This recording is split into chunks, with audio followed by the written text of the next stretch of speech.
What's good, y'all? Another star trade has happened in the NBA. This is why I love this time of the year. As we get closer to the trade deadline, there's just more and more trades. The trade deadline is Thursday, just a few days away. And now today, we have Jaren Jackson Jr. getting traded to the Utah Jazz. The full package reported by Shams Charania is Jaren Jackson Jr., John Conchar, Jacques Landale, and Vince Williams Jr. getting traded to the Utah Jazz in exchange for Walter Clayton Jr., Kyle Anderson, Taylor Hendricks, George Niang, and 3 future first-round picks. And to be specific, those 3 first-round picks are a 2027 most favorable first-round pick between the Utah Jazz, Cleveland Cavaliers, and Minnesota Timberwolves, a 2027 Lakers first-round pick, and then a 2031 Phoenix Suns first-round pick. I know that's a lot going on, a lot of moving pieces, and we will be breaking it down from both teams' perspectives in just a few seconds. Before we do that, though, I'm going to remind you guys to leave a like on this video and subscribe to the channel. We're on the road to 500 subscribers,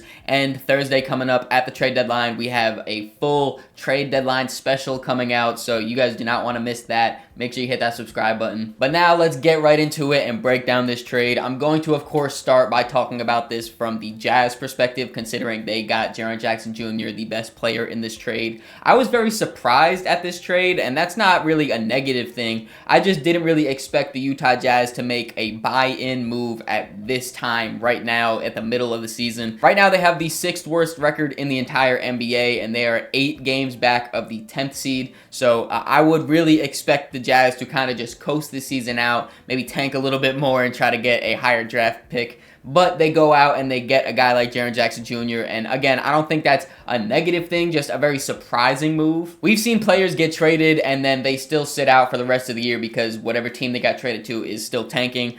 Brandon Ingram from last year, or Trae Young is currently doing it right now for the Wizards. So I hope that doesn't happen because I really hate when players do that. I hope that doesn't become a trend or anything. But on paper and going forward, when you look at Lauri Markkanen and the big bounce back season he's had this year, last year he was pretty lackluster. Now he was at, he had a little bit of all-star buzz. Obviously, he didn't make the team, but still, Lauri was having a great season, still is having a great season. Of course, you also have Keontae George, who's having his big breakout year. He is a most improved player candidate. I could see why they would want to bring in a guy like Jaren Jackson Jr. because that big three, if you want to call it that, or that collective talent, I do think would make you a pretty competitive basketball team. And for the Jazz, it would definitely move them up to that play-in area, maybe even a playoff team. I really do like the fit of Jaren, and I do think that he would have that big of an impact here. Right now, the Jazz are currently dead last in defensive rating on the year, so obviously bringing in a former defensive player of the year is definitely going to help that. Jaren is just such a versatile defender because he is a great rim protector, and obviously when you pair him alongside a healthy Walker Kessler, that's going to be pretty hard to score on the Utah Jazz in the paint. But he also has really good movement on the perimeter and is able to switch out at times. He's able to guard the pick and roll and just move his feet again on that perimeter, and still gives the Utah Jazz a lot of size while going double big, even though Jaren is definitely way more of a 4. And then offensively, he's able to space the floor for the Jazz. He's always been kind of a streaky shooter, but on the year, he's around 35%. That's around where he's been for his career as well. So he's able to still space that floor, but also I've really been impressed with Jaren the last few seasons being able to create his shot more frequently and also more efficiently. Out of the post, he's been able to get his shot off, especially once he gets to that floater range where he's able to just do his little flip shot where he just pushes it up almost. That has been a really efficient go-to move for him. So I do think that offensively he's going to be able to give the Jazz a little bit of extra punch while also defensively helping them out a ton. And they're just going to have a lot of length in that lineup, that front court, considering you're going to have Lauri Markkanen, who's a 7-footer. Jaren Jackson, I believe, is either 6'10 or 6'11, so he's close to a 7-footer, plus whatever center they have in that lineup. Obviously, next year they will be getting Walker Kessler back, so he is a 7-footer. That is a whole lot of length, and I definitely think it'll be able to kind of disguise Jaren Jackson's biggest deficiency, and that's, of course, his rebounding. He's never been a good rebounder.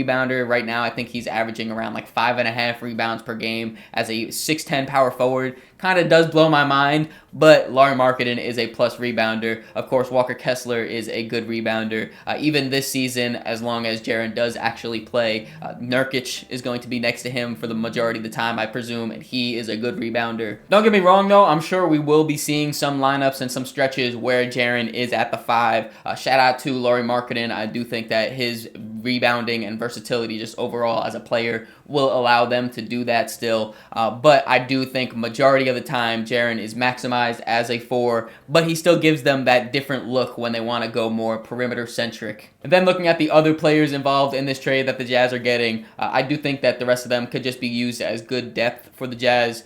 They did get John Conchar in this trade, then also Jacques Landale I think is definitely going to be some good center depth, especially with Walker Kessler being out for the year. Then they also get Vince Williams, who is definitely having a down season, but I do think he will be able to replace some of the ball handling or playmaking that they're losing with Walter Clayton. And since we brought him up, that's a pretty smooth transition into what the Jazz are actually losing in this trade. Basically, it's the salary filler of Kyle Anderson and Georges Niang, and then the real players that they're losing, of course, are Taylor Hendricks. He's a solid defender, good defender, but still a very raw player. Of course, last year he missed almost the entire season due to an injury, and then this year he's been kind of in and out of the lineup. I really do like Taylor Hendricks as a player, but he really hasn't shown too much where it's like a guy that you should really be upset that you're losing in a trade like this. So I'm fine with him being on the out. And then, of course, Walter Clayton, who's having a pretty solid rookie year. But I do think the emergence of Keontae George this year, plus the good play of Isaiah Collier, again, makes him pretty expendable. And then, of course, the draft capital, which is the real meat of this trade, the real value of it is in those draft picks. I do think that they are very valuable draft picks. A lot of times you could see some like fake first round picks included in some trades where they're highly protected and then they turn into like seconds. I do think that these 3 picks all have really decent value and should be solid picks. So it does suck that you have to give that up. But again, when you just add it all around as a total trade package, I do think that this is pretty good value for the Jazz, especially considering they still have a lot of other draft picks. So overall, if I'm going to give this trade a grade for the Jazz, I really do like it. I'm going to give it a A-.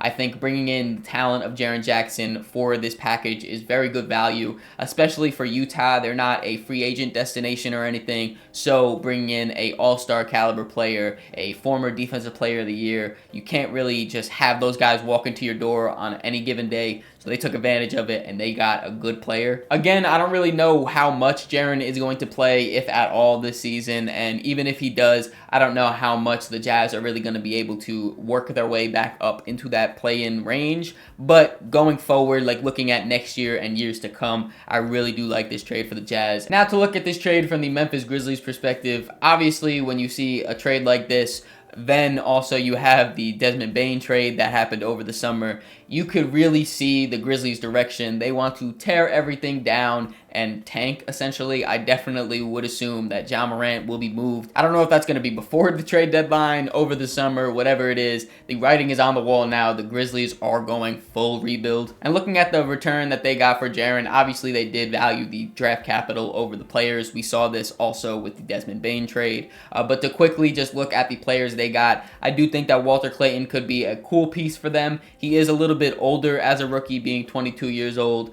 but as a solid point guard, I think he could be good for them going forward. I don't know if he's going to be on the team for the future when they're back in playoff contention, whatever. He's a solid player, though, I think that has value for them. Then you have Taylor Hendricks, who is a big question mark. I mentioned before, he's a solid defender, but offensively, he really hasn't shown too much, plus the health issues. So I think if he's able to stay healthy and build upon his game, he will have some value, but right now, just kind of a young player. And then the other players, no disrespect to them, they are basically just salary filler though. But again, the real value is in those first round picks that they got. You have that Lakers pick next year, and I do think that's going to have some decent value. Obviously, it won't be a lottery pick or anything, considering they have Luka Doncic, and he's good enough to have you in the playoffs basically by himself. So I do think that's going to be in the 20s range, but then you have that 2031 first round pick from Phoenix. You have no idea what Phoenix is going to look like then. So I do think that has some real value there. And then, of course, you have that most favorable between the Jazz, the Cavs, and the Minnesota Timberwolves. So I think all around, they're getting real first round picks, stuff that's going to convey into actual first round talent. After this trade, Memphis has 13 first round picks in the next 7 years, and that is tied for the most in the league. They're tied with the OKC Thunder and the Brooklyn Nets. So obviously they have a whole lot of draft capital going forward, and that's a great start to their rebuild. And then of course they have whatever they get back for Ja Morant, presumably in a trade. Again, I don't think it's going to be anything crazy, but that's still extra value that they could add to their already big value of picks. And then when you look at their young core that they have right now, core in quotation marks there, they still have guys like Zach Edey and Cedric Coward, who's having a good rookie season. Cam Spencer has looked really good this year. Jalen Wells, Santi Aldama, Gigi Jackson, even if you want to throw him in there. Those are all guys that are 25 or younger still on this roster. So I do think they're starting off at a pretty good spot, both with talent that's pretty young and also the draft capital aspect. They're really starting their rebuild off pretty good. I definitely think they got good value back on Jaren Jackson. If I had to give this trade a grade overall for the Grizzlies, I would give them a B+. So very close to the Jazz grade. I think it's a pretty even trade here. What do you guys think though? Let me know in the comments below what grade you would give each of these teams and who do you think won this trade. Hope you guys enjoyed this video. If you did, make sure to leave it a like, subscribe so you don't miss the next one. In the description, there's links to all my social medias, so make sure you follow me on all those to keep up to date with me. Catch y'all